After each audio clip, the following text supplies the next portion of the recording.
I'm going to talk to us today, as I mentioned at the top, about catching the vision. There's a concept in Unity and in New Thought teachings about visualization and using our vision to see beyond what is to what could be. And there's a quote from Eric Butterworth that I wanted to share with us. We are not in the world to set it right, but to see it rightly. And right seeing is the passport from illusion to the heaven of accomplishment. So in this quote, it's saying two different things, right? It's saying that we're not here to do, to be a human doing, but actually to be a human being. Being the presence, being the understanding of spirit here on earth. And at the same moment, the duality of that is when we do, when we move from doing to being, the presence of our being and the presence of all being shifts everything into what is infinitely possible. I'm going to take one step forward so they can set up behind me. Because the song that our music team is about to sing now is just about that. How we go within and we close our eyes to see the larger vision, to see the wholeness of what Spirit has in store for us and the planet. I firmly believe, and I know that you're here online or here in the room with me today, because we know that there is more to this life than is manifesting right here and right now on the planet. Do we agree? There is more, there's a higher purpose than is showing up in the human race and in the human consciousness right now. And the way to get there is to get still, to get quiet, and to seek from within the higher vision for ourselves and for the planet. We take this moment to listen and know.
again. Whew.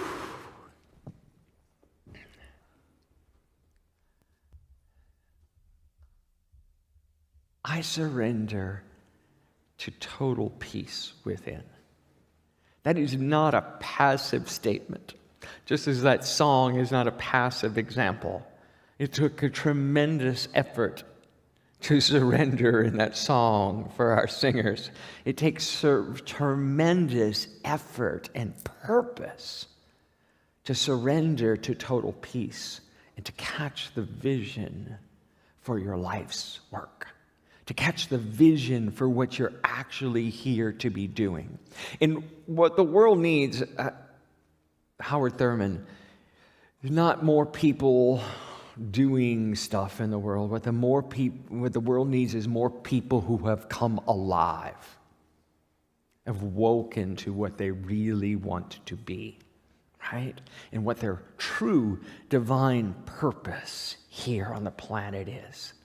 And we may be a minister, we may be a hairdresser, we may be a cook, we may be a systems engineer, we may be a politician, we may be a parent.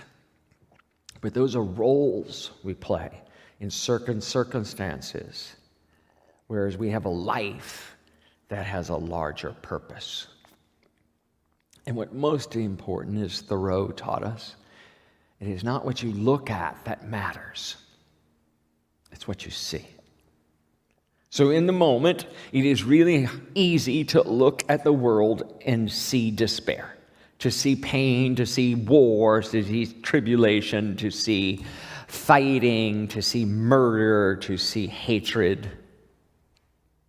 But can we, with a spiritual vision, step into it and see the possibility for love, to see compassion, to see peace? And until we can see it, it can't manifest in the world. It's easy to throw up our hands and go, oh, I'm not going to touch that. I am going to step back. I didn't cause it. I didn't create it. I can't do anything about it. And I've done that a lot. I do that a lot. And yet, as a spiritual seeker, as a truth student of unity, as the minister, I feel called to say, war will not end until it ends within us. War will not end until we stop fighting everyone we see on the news. We stop fighting and arguing with what is.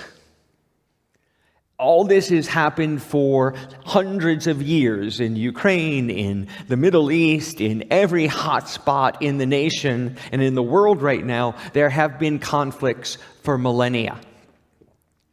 That doesn't absolve us from our obligation to interact with it in love and peace right now. We need to set our sights higher. We need to set our goals higher. And one of the things that New Thought Visioning teaches us is to go to our meditation, to go to our prayer, and ask Spirit actively, proactively, what is the highest and the best for this situation? What is Spirit's highest and best for this situation right here and now? And then, as step 2 in that, to look at our own role in it. How have I been at war with my family, with my politicians, with my government, with my neighbors, with the other? And to understand that we have a role in how we create hostility in the world and how hostility and anger exists in the world. We are not innocent bystanders. Get that? We are not innocent bystanders. We are all committing violent acts in our thoughts and in our words, day after day. Unless some of you have ascended and I haven't noticed. Maybe that's what the empty seats are. Those who are ascended here today. But we all have these sections of our being, of our personality, of our taught to us by our parents, as we talked about last week. The sins of our fathers, of our forefathers and foremothers have been passed on to us. And we need to create a new heaven and a new earth right now. We need to think higher. Michelangelo. The greatest danger for most of us is not that our aim is too high and we miss it, but it's that too low and we reach it. We have set the bar so low that the status quo is allowed to continue. The status quo of violence and war and aggression and famine and hunger and hurt and pain and injustice is allowed to continue because guess what, folks? We don't do anything to change it. And I'm not saying that marching in the streets and protesting is going to change it, because it hasn't. Because we march and we protest in the street thinking it's someone else's job and it's someone else's fault, that we are all love, we're all for peace, we're all for justice and equality, as we are violently opposed to other people. Right? We're adamantly, violently against injustice. And we paint this broad brush and we continue because what we resist persists. Rather than looking at the people we think are the ones causing the problem and to see them as God's perfect expression of divine life. Whew. Right? Who's your least favorite politician at the moment? Bring them into your mind's eye. I'm sure you have their image right here and right now. And say our children's blessing to them right now. You are God's perfect expression of divine life. We see you and I love you. Let's say it as I. I see you and I love you exactly the way you are. Anybody else want to, right? Excuse me. That's fierce awareness and love. Because when we hold that anger, those ripples go out. We love to say, oh, I got this. I've forgiven everyone. Everyone? Really? Everyone? Have we forgiven? Can we say that affirmation, our children's affirmation, to everyone on the planet? To the murderers? To the people who break into our car and break the windows to steal the $5 thing they steal from our cars and costs us hundreds? Can we say it to our family members? The ones who caused us the most pain in our lives. Radical presence and forgiveness. We need to aim higher. And we need to forgive. As we talked about last week, to release not only what they did, but what we've done that's not served the world. We need to stop doing the same thing over and over and over and expecting a different result. We need to think again. But then most importantly, and what we can do in this vision, which I'm going to lead us in a vision process here in a little bit, so that we can use our meditation practice and our visioning practice to lead us to the next step, is we need to understand what qualities we need to embrace, develop, and let unfold in our own lives and in our own being that would foster this new understanding in the world. What can we do? Who do we have to be for the peace and the love and the understanding we want to actually show up? Who is the person who would be the catalyst for that? What would they look like? And actively work at being that person. I sat here on the phone in my office with my coach this week as we were having our message, and we were talking about the business of Unity San Francisco, among other things. And she said, well, have you been visioning for Unity San Francisco? Have you sat in the sanctuary and visioned? I was like, yeah, it's a 10-step walk from there to there, right? And I haven't been doing it. What's the simplest 10-step thing you could do to shift your life, to shift your understanding and your awareness of how you, each and every one of you, can make a ripple in this pond that we all agree is dysfunctional? Let's stir up the water by stirring up us. Let's change our own presence so that something else can be made in the world. Let's catch a higher vision than we've been operating on. Yes, it's really nice to be able to come here and have a great time on Sunday. But part of the reason we come is to do this, is to catch the vision of something greater than we've ever known before. And I really would encourage us to let go of, I've been in unity a long time. I got this. I know this. Oh, yeah? Well, how come it's not manifesting in the world and in our lives? Right? We obviously don't have it, folks. Let's redouble our efforts, all of us, and catch the higher vision for what's possible in the world. I'm going to use this quote to lead us into our meditation and to our visioning process. The whole of God is present at every point in space at the same time. The whole of Spirit, the whole of God. That means not just some little part of it, but all of the divine energy of the universe is present in the moment we close our eyes and ask for a higher vision. There's not a God who's withholding. There's not a God who's providing at certain increments to certain people. All of God is available to you right here and right now.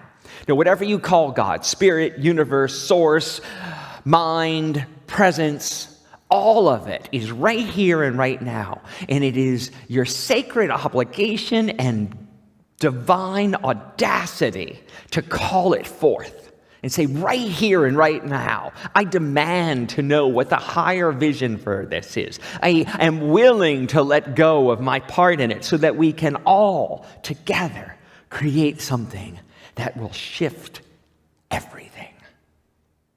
One human being at a time till the tipping point hits and we shift the whole human race. I'm a unity student because I believe that unity is my best personal path to this understanding and to this divine work. And I invite you to commit with me today to shift our understanding and acknowledge, cooperate with, and partner with the divine presence.